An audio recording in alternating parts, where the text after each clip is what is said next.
No one noticed the dog at first. Everyone was too busy grieving. A gray sky hung low over Willow Creek Cemetery, draping the world in silence. The breeze barely moved. The pastor's voice wavered as he spoke of a life too short, his words nearly swallowed by the heavy stillness. 100 mourners stood motionless, eyes fixed on the small white coffin holding 6-year-old Emily Collins. Her father, Nathan, stood at its side like a man frozen in time. He hadn't cried yet. Not once. His expression hadn't changed since the ER doctor shook his head 3 days ago and said the word no parent should ever hear. And then a low growl, a sharp bark, a streak of fur crashing through the stunned crowd. A massive German shepherd bolted between mourners, ignoring every shout and command from the officers behind him. The dog moved with purpose, like he was following a scent only he could smell. People gasped, stepping back as he bounded toward the coffin, toward the very heart of their sorrow. "Bravo, Hill!" a Unifarian canine handler shouted, but Bravo didn't stop. With a graceful leap, he landed atop the coffin. His body went tense. His ears stood erect. His eyes locked on the father standing beside the box, then darted to the casket again. He didn't whimper. He didn't bark again. He just stood there, alert, focused, trembling slightly, like something in the air had changed. Nathan blinked in shock. "Get the dog off!" someone shouted. A few people moved forward. The canine handler ran up, leash in hand, breathless. But when he reached for the dog's collar, Bravo turned his head and bared his teeth at his own handler. The crowd froze. You could hear a pin drop. At the back of the service, standing near a weathered headstone, a man in a leather jacket and dark sunglasses slowly removed his shades. His face was half hidden behind a gray beard. He didn't flinch like the others. He just stared at the mom and muttered under his breath, "He's not grieving. That's not grief, that's an alert." 6 months earlier, Emily Collins was born a fighter. At 3, she survived the same car crash that killed her mother. Since then, she'd lived with a rare form of epilepsy that stole moments from her life like a thief in the night. No warning, no mercy. She sees the world differently. Her father would tell people, brushing his fingers over the scar that curved above her temple. But she still finds the good in it. Nathan Collins had been a respected small-town veterinarian in Bluefield, Virginia. But after his wife died, he shut down his practice and worked from home as a medical transcriptionist. He barely slept, living in fear of the next seizure. He carried rescue medication in every jacket pocket, memorized EMT response times, and had their hospital bag packed year-round. Emily, despite it all, was pure light. She talked to butterflies. She asked homeless men their names. She wore mismatched socks so her feet didn't get jealous. And she loved animals like they were part of her soul. That's what led to the day in late spring when Nathan and Emily went hiking along Brushy Ridge, a quiet trail her mother had adored. Emily picked wildflowers the whole way, saying Mom would like these ones the most. They stopped at a small overlook near a broken log. Emily froze, her little head tilted, listening. "Daddy, did you hear that?" He didn't, but she was already moving. But she was. She knelt beside the fallen log, her voice dropped to a hush. "It's okay. We won't hurt you." Nathan jogged to catch up, then stopped cold. Beneath the log, wedged into mud and roots, was a German shepherd puppy no older than 3 months. Its leg was twisted. Its body was trembling. Circular burns like cigarette scars marred its side. "Oh my God," Nathan whispered, the vet instincts firing back to life. "He's hurt bad," Emily said softly, her eyes glossy. "Like I was. We can't leave him." They wrapped the puppy in Nathan's flannel and drove 2 towns over to the Blue Ridge Animal Sanctuary. There, Dr. Sarah Mitchell, Nathan's old colleague, took over. X-rays confirmed fractures, severe dehydration, and deliberate abuse. Nathan paced. Emily wouldn't leave the puppy's side. "He knows I'm helping him," she set her hand on the dog's head. "His name's Bravo. It means brave." Actually, it's more of a Nathan stopped himself. Bravo it is. During the weeks that followed, Emily visited Bravo every day. She brought him peanut butter biscuits, sang to him, and sat by his crate reading stories. The sanctuary staff watched in awe as the dog healed faster than anyone expected. What stunned them most, though, was what happened on day 21. Emily, sitting cross-legged in the sun, suddenly went rigid. Her eyes rolled back. Before Nathan could move, Bravo launched himself out of his pen. He'd figured out the latch and pressed his body against Emily, barking 3 times in rapid succession. That seizure lasted under 60 seconds. Later, reviewing the security footage, Dr. Mitchell whispered, "The dog knew," before she seized. They started watching for patterns. Within a week, it was undeniable. Bravo could predict Emily's seizures sometimes a full minute before they happen. If stories like this inspire you, take a moment and subscribe to our YouTube channel, Heroes for Animals. Every week, we bring you real stories of animal loyalty, courage, and the unbreakable bonds they form with people like you. Nathan tried not to hope too much. Doctors told him seizure-alert dogs usually required years of training. And yet, here was Bravo, abused, abandoned, and now laying his life down for his little girl without ever being taught how. When the River County Canine Unit offered to formally train Bravo while letting him remain Emily's companion, Nathan hesitated until they offered to cover all vet bills and give a monthly stipend for Emily's care. Bravo took to the training like he'd been born for it. But while he rose through the ranks, Emily's condition turned. Seizures grew more violent. Recovery took longer. Her neurologist shook his head. She needs a pediatric epilepsy specialist. Dr. Montgomery at Children's Memorial. The problem, the hospital was out of network. One consult cost more than Nathan's monthly income. He started skipping meals to stretch his budget, refilled Bravo's prescriptions late, pushed off car repairs, still not enough. Daddy, Emily said one evening, tracing Bravo's badge with her tiny fingers, "He's not just a helper, he's my best friend." Nathan swallowed hard. He knew what was coming, he just didn't know how close it was. 3 days before the funeral. At the canine graduation ceremony, Emily stood proudly next to Bravo in her butterfly dress. She handed Officer Hale the custom-stitched vest. The crowd cheered, cameras flashed. Then her face changed. Nathan's heart dropped. She seized hard. Bravo barked, his special alert bark. Everything after that blurred. EMTs, hospital hallways, machines, a silver-haired ER doctor. "I'm sorry, Mr. Collins," he said, "it's over." Nathan collapsed in the chair beside her hospital bed. Bravo wouldn't leave. He sat beside her, body eyes on her face for hours, alerting once more, then falling silent. Back at the cemetery, Bravo still stood atop the white coffin, silent, steady, and shaking. At the edge of the crowd, Logan Reed pulled off his glasses and began moving forward. Slowly, deliberately. Something about this didn't feel right. Not even close. 3 days before the funeral, Emily Collins was the brightest light on a crisp spring morning. She wore her favorite dress, the one with the butterflies and a homemade hair clip her neighbor Mrs. Vaughn had helped her make. Her tiny hands clutched a special vest embroidered with the word Bravo and a shiny badge number stitched beneath. The police K-9 graduation ceremony wasn't just a big deal for Bravo, it was a celebration for Emily too. For months she'd attended Bravo's training with the River County Canine Unit. She watched him practice tracking, alerting, obedience. He aced every test. The handlers couldn't believe how naturally he took to the work. But Emily knew why. "He already knows what it means to be lost," she had said. "That's why he finds people so good." The field had folding chairs arranged neatly in rows. Kids ran around waving little flags. Officers milled around with their dogs, laughing, trading stories. There were cupcakes and lemonade stands. But Nathan Collins felt a knot in his stomach that wouldn't go away. Emily had seemed tired lately. She'd had 3 seizures in 1 week and her meds weren't working like before. He didn't tell anyone, but last night she'd asked, "What happens if I fall asleep and don't wake up?"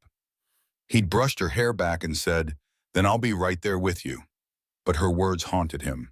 Still, she smiled that day, smiled big, especially when Officer Hale called her name. "Miss Emily Collins, would you please do the honors?" She stepped forward and gently handed over the vest.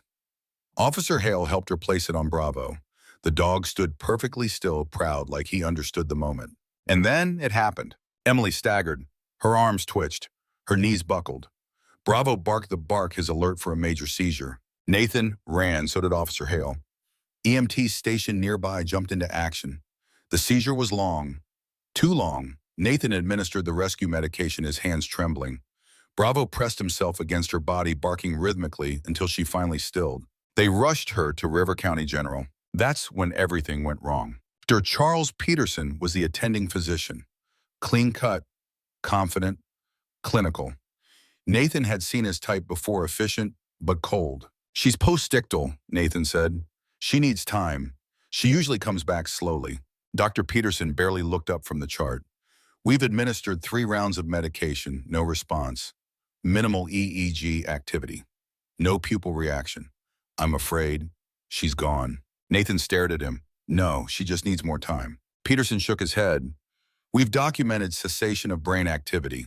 I'm certifying time of death at 7:42 p.m. Bravo began whining. The alert whine. Nathan knew it well. She's not gone, he whispered. Look at him. He's never been wrong. Dr. Peterson frowned. With respect, Mr. Collins, that's a dog. We use machines in medicine, not guesswork. Bravo let out a low growl, soft but clear. They tried to remove him from the room. He refused. The only way he left was when Officer Hale picked him up like a crying child and carried him away. That night, Nathan sat in the hallway outside the morgue alone, feeling like he'd betrayed them both. 2 weeks before the funeral, the storm clouds had started to form. Emily's seizures had worsened. Her pediatric neurologist, Dr. Whitaker, recommended a specialist, Dr. Eliza Montgomery, at Children's Memorial in Richmond. She was the top epilepsy expert in the region. But the hospital wasn't in network. Their insurance wouldn't cover it. Nathan did the math. It didn't work. Her medications, his mortgage, utility bills, Bravo's training and food. He skipped meals. He pawned his tools. He even considered selling the house. But then came the offer. The police department had seen something special in Bravo, his natural talent, his sensitivity, his drive. They offered a rare arrangement, part-time K-9 duty with the department and part-time medical alert service with Emily. They'd cover his vet bills, training costs, and give Nathan a stipend. Nathan hesitated. What if she has a seizure and Bravo's out on duty? Chief Ramirez leaned forward. We'll adjust his shifts around her school hours. We'll prioritize her risk windows. And he'll always be there for her at night. She'll never be alone. Emily's eyes lit up when she heard the news. Does this mean Bravo gets a badge and a police vest? You bet, Officer Hale said, smiling. And you'll be there when he graduates. Nathan nodded, but something inside him still twisted. Bravo's beginning was pain. He was found by a hiker near the edge of Pine Hollow Trail, dumped like trash. 3 months old, ribs cracked, burn marks, one leg dislocated. Most dogs in that state lash out. But Bravo didn't growl, he didn't bite. He just looked up with wide, wounded eyes. Emily knelt next to him without hesitation. It's okay, I've been hurt too, you're not alone. From that moment, it was like something invisible connected them. He never barked at her, never turned away. He watched her like a guardian, slept by her door, whimpered before her seizures. Later, he began pawing at her dad, circling, barking in threes, and he was always right. No one taught him. He just knew. Dr. Sarah Mitchell, head of the Blue Ridge Animal Sanctuary, had seen it herself. That dog doesn't just protect her. He syncs with her. They scanned his bloodline. No champion ancestry, no service training, just heart and instinct. Back in the present, as the funeral approached, Nathan moved like a ghost. He didn't argue about the casket. He didn't protest the cemetery rules when they said no animals allowed. He just signed the papers, called the florist, asked Pastor Lucas to speak. He wrote a eulogy he couldn't read without shaking. 3 days before the service, he returned to the K-9 Center. Officer Hale met him at the gate. Bravo's not doing well, Hale admitted. He won't eat. He broke his training enclosure twice. I think he knows. Nathan walked through the facility until he found the dog lying in the corner facing the door. As soon as he saw, Nathan, Bravo stood, then looked around for Emily. She's not here, Nathan said, his voice cracking. I'm sorry. Bravo whimpered and lay back down, placing his head between his paws. Still waiting, still hoping. Nathan placed a hand on his back. You were her miracle. You did everything right. Bravo didn't move. In the hours before the funeral, Nathan stood in his living room adjusting the tie Emily had once giggled at. He held her favorite stuffed rabbit in one hand and the sealed folder with her death certificate in the other. At 9:02 a.m., Officer Hale called. Something's happened, he said. You need to come see this. What is it? It's Bravo. He's not in his kennel. He broke out again. Nathan felt his blood run cold. Where is he? We're tracking him, but I think he's heading to the cemetery. By the time Nathan arrived at Willow Creek, Bravo was already there. He'd made his way through traffic, through locked gates, through dozens of mourners, and now there he was on the coffin, not moving, not crying, just alert. People whispered. Some gasped. A few phones came out recording. Pastor Lucas tried to continue the service, but the tension in the air was too heavy. Then Nathan heard a voice he hadn't heard in over a decade. Your dog's not grieving. He turned. The man in the leather jacket and sunglasses stepped forward, holding his hands up. He's trying to tell you something. Nathan squinted. There was something familiar in the man's face. I was a combat medic, the man said. In Iraq. Worked with dogs who could detect shallow heartbeats. Subtle breathing. Stuff monitors miss. "Who are you?" Nathan asked. The man hesitated, then pulled a chain from his neck dog tags. "Name's Logan Reed. I'm your wife's brother, Emily's uncle." Nathan blinked. "I know this sounds crazy," Logan said, eyes on Bravo. "But I've seen this behavior before. He's not acting like he did when she died. This is an alert. Something's not right." Nathan's world tilted. Was it possible? No, they said she was gone. They had a certificate, machines, doctors, right? But Bravo had never been wrong. Never. At first, no one moved. Bravo stood frozen on top of the small white casket, his body taut like a bowstring. He wasn't growling now. He wasn't barking. But his ears were forward and his chest was rising in shallow bursts. He was trembling not in fear, but in a state of focused alert that Officer Marcus Hale had only ever seen during real-time search and rescue missions. "This isn't a tantrum," Logan Reed said calmly, stepping closer to the center of the funeral. "This is how a trained dog alerts to life, not death." Nathan Collins stared at his late wife's estranged brother. 10 years had passed since they'd last spoken, but the intensity in Logan's eyes hadn't changed, nor had the gravel in his voice. But what caught Nathan's attention more than anything was Bravo still alerting, still fixated on the coffin. "Mr. Collins, please," the funeral director said gently but firmly. "We must ask you to remove the dog. We have procedures to follow." "He's not a dog right now." Nathan cut in, his voice sharp with something new, hope mixed with fear. "He's a medical responder, and he's saying my daughter might still be alive." There was a pause, long, heavy, and uncomfortable. People murmured. A few shifted their feet. Others whispered prayers. From the back of the gathering, Officer Hale stepped forward. "I've worked with Bravo since day one," he said.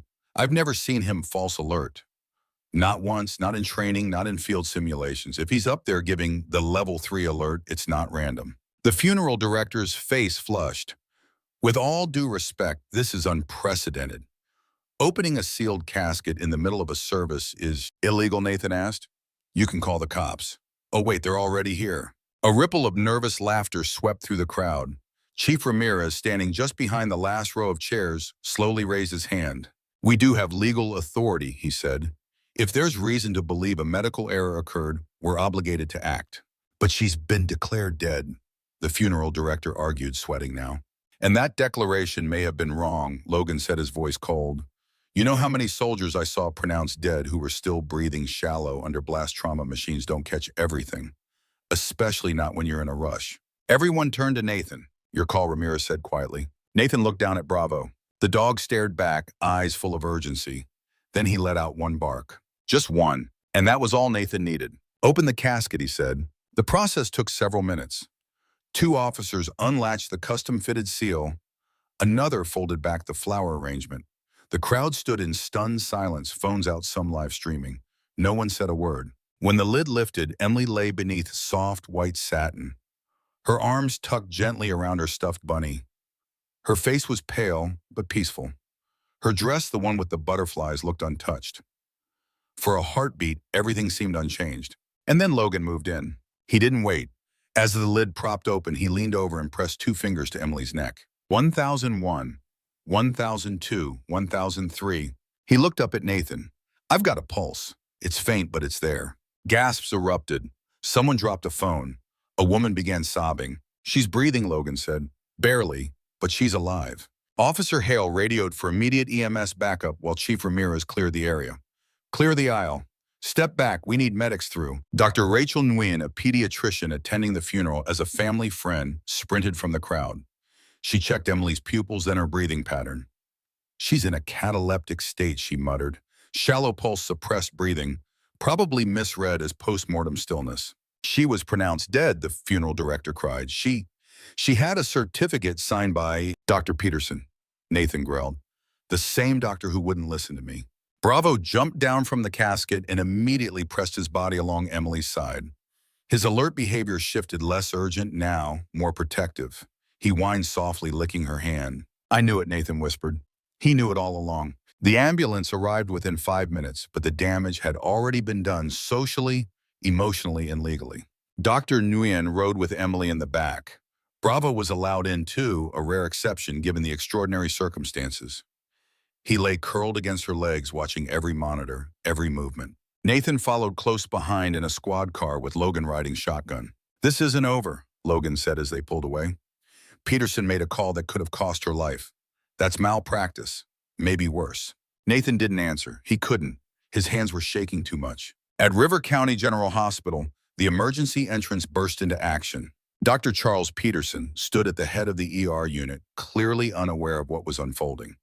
When the gurney rolled in with Emily still clinging to life, his face went pale. "Who authorized this?" he snapped. "This patient was declared deceased." "She's not deceased," Dr. Nguyen barked. "She was in a misdiagnosed cataleptic episode. Her vitals are suppressed, but present. You missed it." Peterson tried to intervene, but Chief Ramirez stepped between them. "You are to stand down, doctor, until further notice." Nathan approached, fists clenched. "You told me my daughter was gone. You didn't even give her an EEG scan before declaring death, did you?" Peterson said nothing. Bravo let out a warning growl. "Get him out of here," Peterson shouted. "He stays," Nathan said flatly. "He's the reason she's alive." Over the next several hours, a full pediatric team stabilized Emily.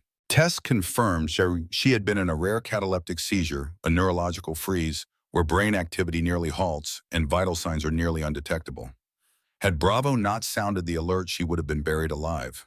Dr. Nguyen documented everything. So did Dr. Eliza Montgomery, who had been following Emily's case remotely and flew in via medevac at Nathan's request. This, she said during a family consultation, is one of the rarest misdiagnoses I've ever seen. But what's more extraordinary is the dog. His detection response occurred nearly 4 minutes before her vitals began changing. "He saved her life," Nathan said again. The media caught wind fast. By morning, news vans lined the entrance of River County General. Headlines blared. "Police dog saves girl mistaken for dead. Vet's daughter found alive in casket. Thanks to Canine Hero. Funeral turns to rescue after dog alerts to life." Emily's story captured the hearts of millions. Bravo was hailed a hero, but beneath the public praise was a storm of consequences. An emergency investigation into Dr. Peterson was launched. Nathan hired an attorney. The hospital board issued a temporary suspension. Dr. Montgomery submitted an expert affidavit, and the River County Health Review Board opened a malpractice case. Back at home, Nathan stood in Emily's room untouched since the night of the ceremony. Her art was still pinned to the corkboard. Her favorite blanket was still rumpled on her bed. He knelt down next to Bravo, who hadn't left her side since her return to the pediatric ICU. "You knew," Nathan whispered, stroking his fur. "Before anyone else, you knew." Bravo rested his chin on Nathan's knee and closed his eyes. He didn't need praise. He never had. He just wanted his girl back. For the next 72 hours, Nathan Collins didn't leave the hospital. He slept in a stiff-backed visitor chair beside Emily's bed, holding her small, unmoving hand while machines hummed quietly around them. Tubes and sensors trailed from her arms and chest. The ventilator clicked and sighed like a sleeping giant. Her eyes remained closed, her little body still but not lifeless. Beside her, Bravo never moved. The hospital staff, nurses, physicians, custodians, started calling the dog the Sentinel. He barely blinked. Only his ears moved constantly, scanning the room for changes. When monitors beeped irregularly, he was up before any nurse could respond. He whined when her blood pressure dipped. He growled when an unfamiliar doctor walked in too fast. But mostly, he just stayed by her side, watching, waiting. Dr. Eliza Montgomery, the pediatric neurologist Nathan had been trying to see for months, became Emily's lead doctor the moment she arrived. She brought with her a quiet intensity and years of experience working with complex seizure disorders. Her presence felt like the first light cracking through an endless night. "She's alive," she told Nathan during their first consult. That in itself is a miracle. Most children in cataleptic states this deep don't come back. But Emily has strong brainstem function. Subcortical responses are active. Those are promising signs. "Is she brain damage?" Nathan asked, barely able to form the words. Montgomery exhaled. "We can't say yet. There's been trauma, but her age is on her side. The brain at 6 is resilient. What we're seeing now is a neurological shutdown, a protective freeze. She's in there. We just have to give her time." Nathan nodded slowly, squeezing Emily's hand. "Take all the time you need." Outside the ICU, the story exploded. The media dubbed it "the girl who woke in her coffin." By the end of the first day, national networks picked it up. Bravo became a household name. Footage of him standing on Emily's casket aired on every major morning show. And with the exposure came scrutiny. Dr. Charles Peterson, the ER physician, who had declared Emily deceased, was placed on unpaid administrative leave. The hospital issued a public statement acknowledging a breakdown in standard procedures and launched a formal internal investigation. But it wasn't enough. Nathan received 3 calls in one day from different law firms offering pro bono legal services. Civil rights advocates chimed in, medical ethics boards released statements, and when a local investigative reporter dug into Peterson's past, a disturbing pattern emerged. 5 years earlier, a similar case involving a young boy with asthma had been dismissed prematurely under Peterson's care. The boy survived, but barely, and the family settled quietly out of court. Nathan's case wasn't just an isolated error, it was part of a pattern. The first time Nathan saw Logan Reed again after the funeral, they were both in the hospital cafeteria. Logan was sitting alone, hunched over a black coffee and a microwave sandwich. "I didn't know you were back," Nathan said quietly. "I wasn't," Logan replied. "But when I saw the obituary in the paper and realized it was Emily," he shook his head. "I couldn't stay away." Nathan sat across from him, studying the man who used to be his brother-in-law.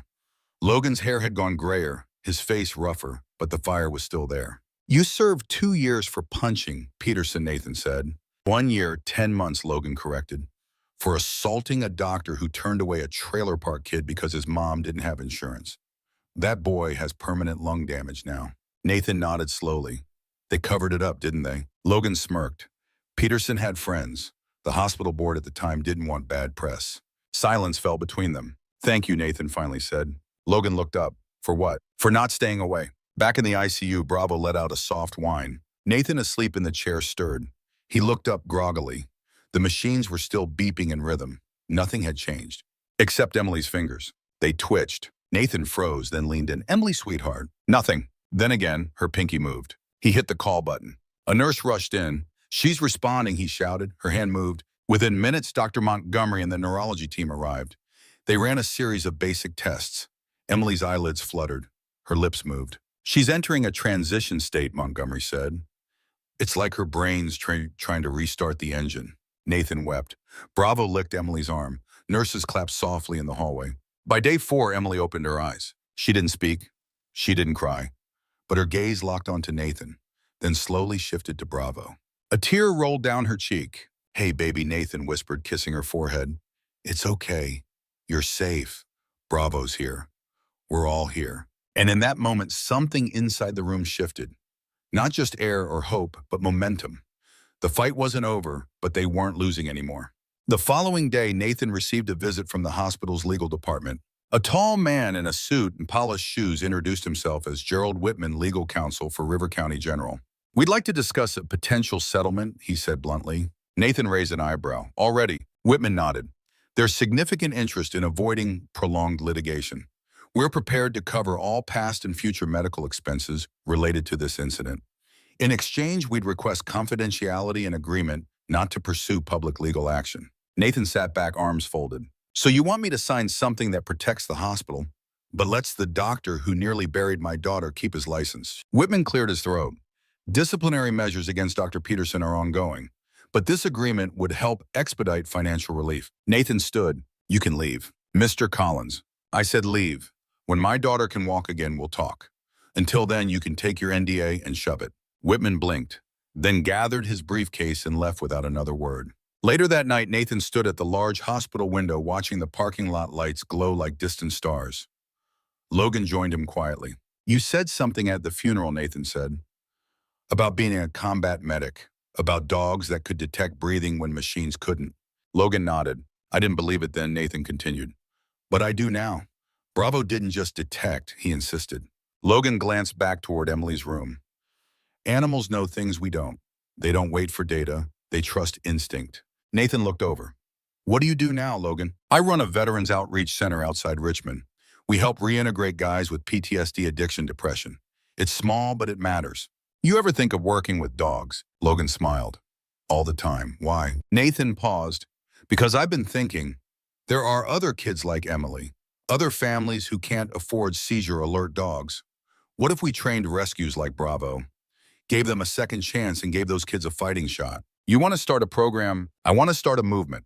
Logan looked at him with something close to pride. "I'm in." By the end of the week, Emily was moved out of ICU. Her voice returned slowly, syllables at first, then small words. The first word she spoke clearly, "Bravo." And the dog, hearing his name, lifted his head and gently rested it on her chest. The first time Emily said a full sentence after waking up, the entire room went quiet. She was sitting propped up in her hospital bed, a therapy monkey clutched in her lap, and Bravo sprawled beside her like a big furry guardian. Nathan was adjusting her pillow, chatting softly about the weather outside, when she suddenly looked up and whispered, "Bravo didn't let me go." Nathan stopped cold. He turned to her, eyes wide. "What did you say, baby?" She repeated it clearer this time. "Bravo didn't let me go." The nurse who had been taking vitals dropped her pen. Dr. Montgomery, standing in the doorway, broke into the first genuine smile Nathan had seen on her. And Bravo thumped his tail against the bed frame like he knew exactly what she'd said. Speech therapy had only just begun, but Emily's first sentence felt like a declaration. She was back. Not fully, not yet, but her voice, her thoughts, her light. They were finding their way home. Dr. Montgomery ran a new series of neurological evaluations and EEG scans. The results far better than anticipated. "There's residual damage," she explained to Nathan. "Fine motor skills are still shaky. Memory has some gaps, but her core cognition and personality are intact. She's Emily, and she's fighting." That word fighting stuck with Nathan. Emily had always been a fighter, but so had Bravo, and now the whole world was watching their story unfold. It started with a clip posted on social media. A nurse had filmed Emily giggling as Bravo tried to gently return her stuffed monkey to her lap after it had fallen to the floor. The caption read, "6-year-old Emily declared dead and nearly buried smiles again, thanks to her hero dog Bravo." The video went viral within hours. By the end of the day, it had 10 million views. Celebrities shared it. Talk shows requested interviews. And within 72 hours, Nathan's inbox was overflowing. Brands offered sponsorships. Dog food companies wanted Bravo to be their new face. Morning shows begged to fly the family out for exclusive features. But Nathan said no to all of them. He wasn't interested in fame. He wasn't trying to sell dog biscuits. He was trying to build something real. The idea came from a late-night conversation with Logan, who had moved into a small apartment nearby to stay close to Emily during her recovery. They sat on folding chairs outside the hospital, watching the stars blink through gaps in the parking lot trees. "I think people want to help," Nathan said. "They don't just want to hear about Bravo, they want to believe there are more Bravos out there." "There are," Logan said. "They're sitting in kennels right now waiting for a second chance." Nathan looked over. "Then let's find them, and let's put them where they belong." Sentinel, the Bravo project, launched 6 weeks later. The name came from a word Emily used to describe Bravo after watching Guardians of the Galaxy reruns on her hospital tablet. "He's like a sentinel," she'd said. "He stands guard." The mission was simple but powerful. Rescue shelter dogs with high sensory potential. Train them as seizure alert and medical detection companions. Pair them with children living with epilepsy and neurological disorders, especially in underserved communities. Nathan and Logan worked around the clock. They brought Dr. Montgomery on as a medical advisor. Officer Hale joined the board. Even Chief Ramirez offered the police department's K-9 facilities on weekends for early-stage training. Donations poured in. A GoFundMe campaign started by a neighbor raised over $400,000 in 2 weeks. A local tech company offered to match it. And when Good Morning America finally convinced Nathan to do one segment, Emily sitting quietly in his lap, Bravo resting at their feet, the foundation's email server crashed from the traffic. But while the world applauded, consequences still loomed in the background. Dr. Charles Peterson's medical license was officially suspended by the state medical board pending full review. During hearings, former nurses and patients came forward. Stories long buried under fear of retaliation resurfaced: cases of rushed discharges, ignored symptoms, poor follow-up care. One former ER nurse testified that she'd once heard Peterson say, "If they don't have insurance, they don't get ICU time." Nathan attended one of the hearings, sitting quietly in the back with Logan beside him. "He looked smaller than I remember," Nathan said. Logan didn't look away. "That's what guilt does. Shrinks a man until he can't face his own reflection." In the end, Peterson resigned before a ruling could be handed down. No apology, no press statement, just a quiet disappearance from public life. By the end of fall, Emily had regained almost full mobility. She still used a wheelchair when tired. Her speech was slightly slowed, but her laugh, loud, wild, unfiltered, was back. So was her love of sidewalk chalk peanut butter sandwiches and correcting Nathan's grammar when he forgot to say "may I" instead of "can I." Bravo remained her constant. He never went more than 10 feet from her side unless commanded. He continued to alert to minor seizure activity, sometimes before machines picked it up. And more than once, he caught what no device had. At night, he slept curled at the foot of her bed. "She's safest with him," Dr. Montgomery once said. "There's no medical equipment in the world that can do what Bravo does." One afternoon during her therapy session, Emily was asked to draw a picture of what bravery looked like. She handed her therapist a crayon drawing a girl in a hospital bed, a dog with his paws on the rail, and a little speech bubble that read, "Wake up, please." Underneath in wobbly letters, "He waited for me." That drawing became the official logo of Sentinel.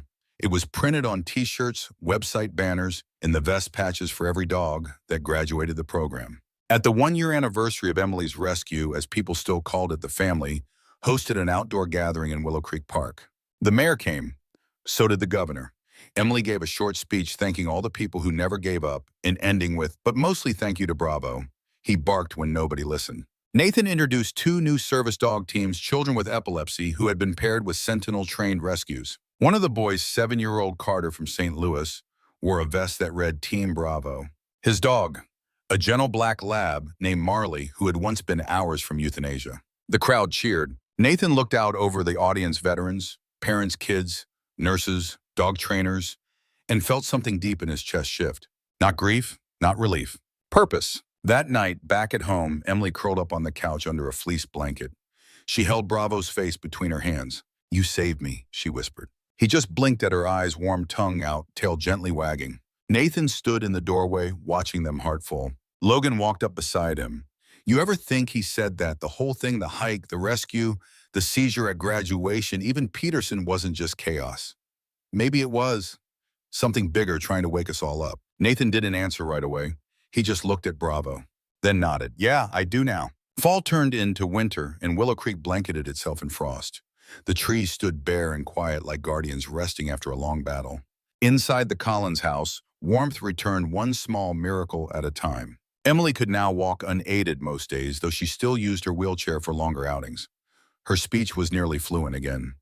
She'd even gone back to her school part-time with Bravo, lying under her desk like a furry shadow.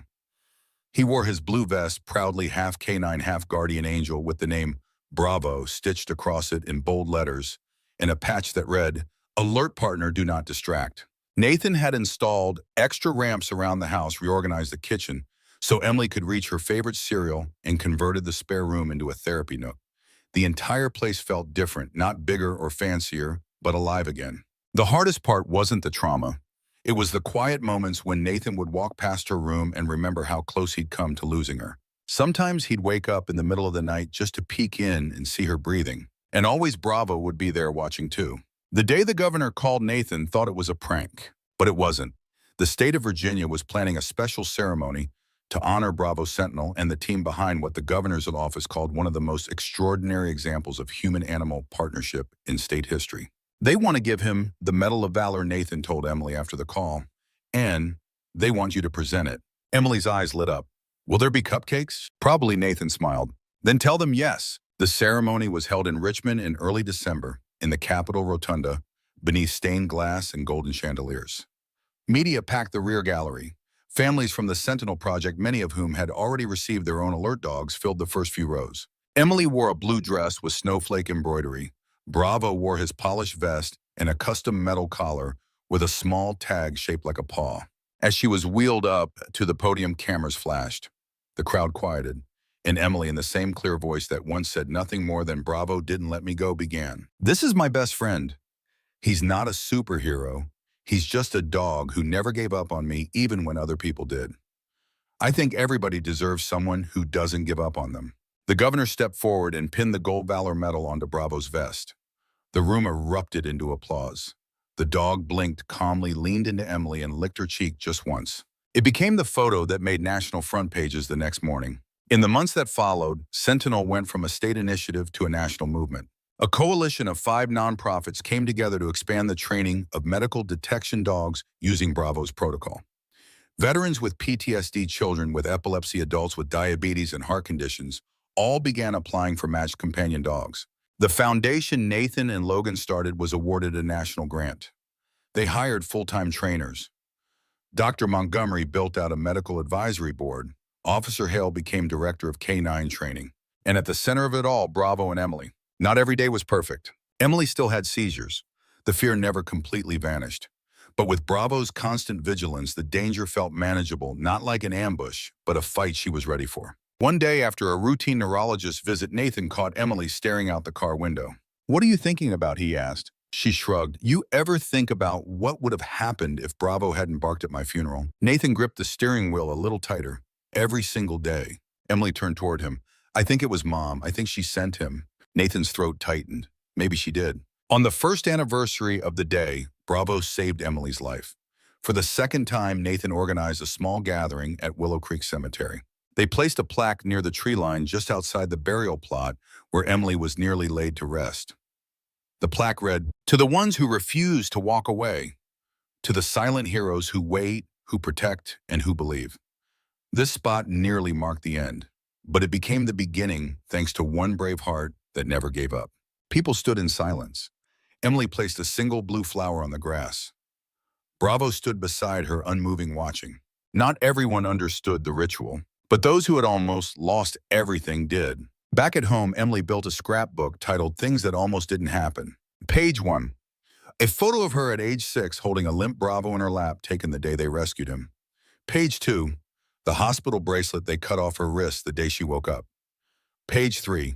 A printout of the Good Morning America segment where she says, "He waited. That's what love is." She pasted in drawings cards from classmates. Even a letter from another Sentinel family whose child's life was saved after their dog barked before a seizure. "Do you know what this book is, Dad?" she asked one afternoon. Nathan looked at the pages, then at her. "No, baby, what is it?" She smiled. "It's proof that love can bark louder than death."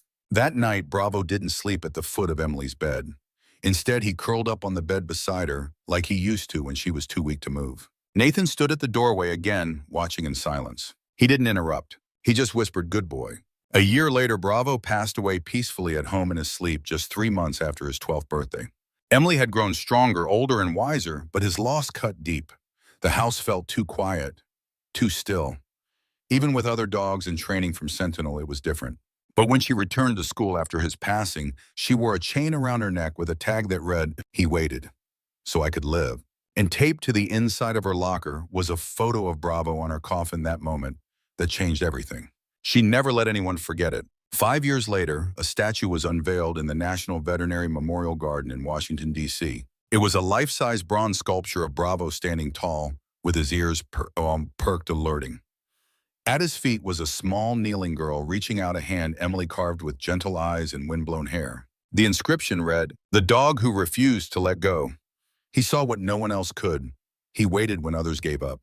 And because of him, a heartbeat became a legacy. Hundreds gathered that day. Emily spoke again. This time she stood at the podium on her own 2 feet. "I'm here," she said, "because he wouldn't leave. Because he barked. Because he believed in me when machines didn't. So now I carry that bark forward for every child waiting for a dog to show up at just the right time." Some stories are too extraordinary to stay small. Some lives echo beyond the people who live them. And some dogs, they never stop protecting even long after they're gone. Thank you so much for following this incredible journey. What would you do if a dog like Bravo stood between you and giving up? Let us know your thoughts in the comments below, and if you've ever had an animal change your life, we'd love to hear your story. See you in the next one, and never forget, sometimes the faintest heartbeat is all love needs to hold on.